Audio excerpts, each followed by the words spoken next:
Assalamualaikum warahmatullahi wabarakatuh.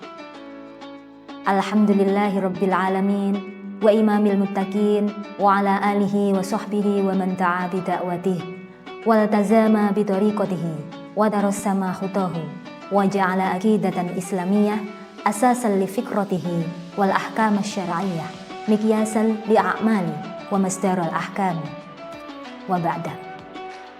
Yang kami hormati segenap pengurus Dharma Wanita Persatuan Kantor Kementerian Agama Kabupaten Kediri, serta para pemirsa yang berbahagia. Pertama-tama, marilah kita panjatkan syukur kita kehadirat Allah Subhanahu wa Ta'ala karena atas limpahan rahmat, taufik, dan hidayahnya, sehingga sampai hari ini kita dapat melaksanakan ibadah shaum di bulan Ramadan yang mulia. Yang kedua, sholawat dan salam semoga senantiasa terlimpahkan kepada Nabi Agung Muhammad Sallallahu Alaihi Wasallam beserta keluarga, sahabat, serta pengikut beliau yang senantiasa menegakkan kalimatul haq di muka bumi ini.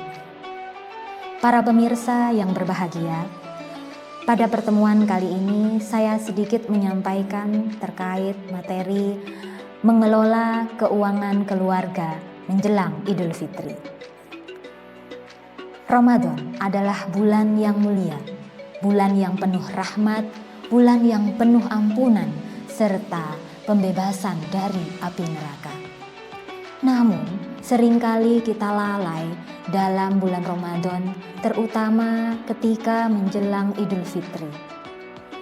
Kesibukan-kesibukan kita dari aktivitas-aktivitas kadangkala membuat kita lupa bahwa Ramadan adalah bulan mulia, bulan yang hendaknya dihidupkan dengan aktivitas-aktivitas ibadah, bukan aktivitas-aktivitas yang melenakan, seperti halnya pemenuhan kebutuhan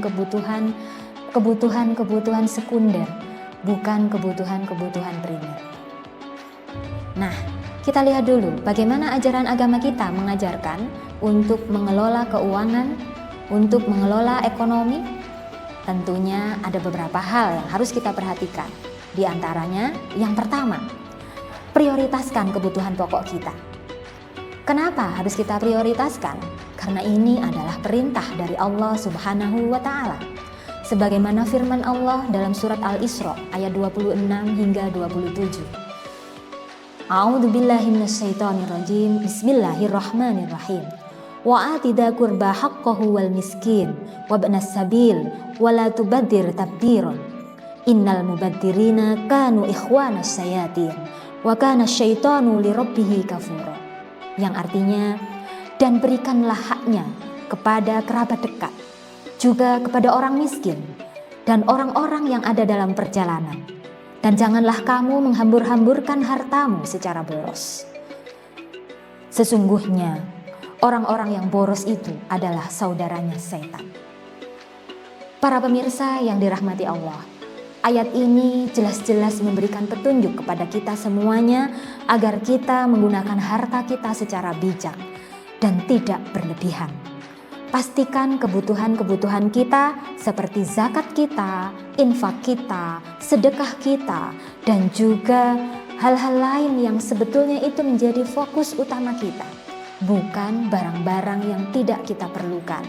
Misalkan Idul Fitri identik dengan semuanya yang baru. Kita beli baju baru, kita beli sandal baru, kita beli apalagi ya, pernak-pernik Idul Fitri yang semuanya serba baru. Bahkan dekorasi rumah pun juga tidak kalah menariknya. Inginnya semuanya baru, inginnya semuanya tampil mewah. Nah, ternyata yang demikian itu sebetulnya tidak dibenarkan dalam Islam. Kita diminta untuk bersikap hemat atau tidak berperilaku boros sebagaimana yang telah dituangkan Allah dalam Al-Quran tadi. Dan yang kedua, perencanaan itu perlu, ya. Perencanaan itu penting. Jika ada hal-hal yang tidak kita utamakan, maka janganlah kita lakukan. Mana yang harus kita penuhi, misalnya untuk kebutuhan di rumah, untuk kebutuhan mudik, misalkan jika ingin mudik, Nah, kalau misalkan tidak ada anggaran untuk mudik, berarti ya kita perlu bersikap hemat dulu untuk kali ini.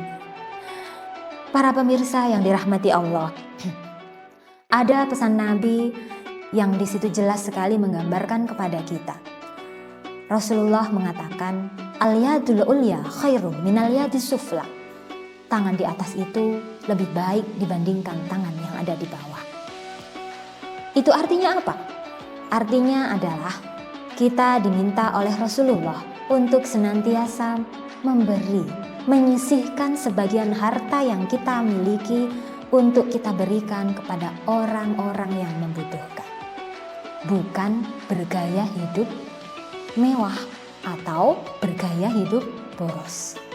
Jadi prioritas sedekah, prioritas infak, prioritas untuk kebutuhan-kebutuhan yang di situ memang perlu utama sebagaimana dituangkan dalam ajaran agama kita. Catatlah pemasukan dan pengeluarannya, kemudian alokasikan dana sesuai dengan skala prioritasnya. Itu yang perlu kita lakukan untuk saat ini.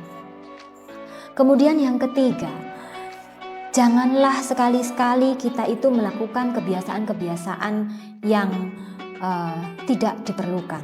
Contoh misalnya, budaya hidup konsumtif, berhutang, ya, karena nggak ada budgetnya akhirnya berhutang, kemudian bingung bagaimana nanti membayarnya. Nah, sesungguhnya ini tidak diperbolehkan oleh Allah Subhanahu wa Ta'ala.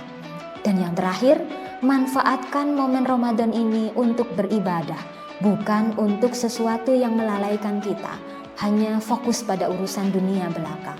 Dunia itu perlu, tapi bukan menjadi fokus utama kita. Kita memang diminta untuk menjadi kaya, tetapi kekayaan kita itu adalah untuk mereka-mereka yang membutuhkan kita. Insya Allah ketika kita berbagi, maka ada kebahagiaan di dalamnya. Insya Allah, Allah akan senantiasa memberikan tambahan rezeki kepada kita ketika kita mau mensedekahkan harta yang kita miliki.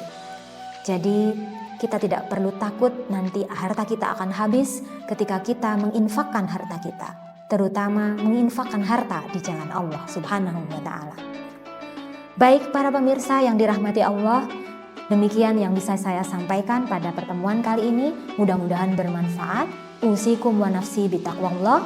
Wassalamualaikum warahmatullahi wabarakatuh.